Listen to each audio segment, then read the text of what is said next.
Skin cancer is a huge burden to the patient and it's a huge burden to the community. Skin cancer is one of the most expensive items for Medicare. The federal government is spending a lot of money on managing skin cancer.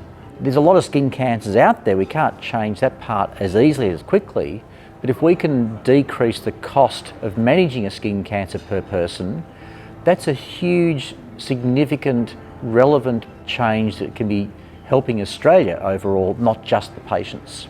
Delivering skin cancer services in a primary care setting is always going to be a cheaper system than doing it through hospitals.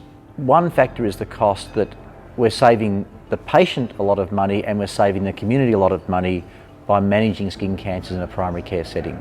The second and possibly more important part of that is convenience. For the person in front of you with the skin cancer, they're used to your environment, they've been to the general practice before. If you send them on the journey of you must go to a hospital and you must do all these things and must visit this clinic, it's a frightening experience and it's a time-consuming experience.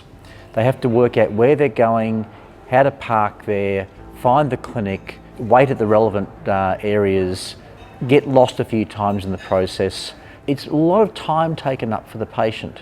These days we're probably time poor as much as anything else. If you start stealing more of their time to send them on a long, protracted journey to get something treated, when it can be done in the primary care setting, then you've done them a disservice. So by managing things in primary care, you're doing a lot to actually help the patient. Your patient is seeing you because they trust you. If they didn't trust you, they would have gone somewhere else already. And so if you have got the skills, they will trust you to do the work. Be honest about it. If you're uncomfortable with it, then tell them that I'm referring you because this is too complex for me. But also, I've been learning how to do this and I'm not an expert at it yet, but I do understand how to do it. Are you happy for me to do this to you? In that circumstance, you can learn with a well-consented, well-informed patient that you might not be the expert at doing this yet, but you have got the skill set to do it. That's really good informed consent. It's a really good relationship.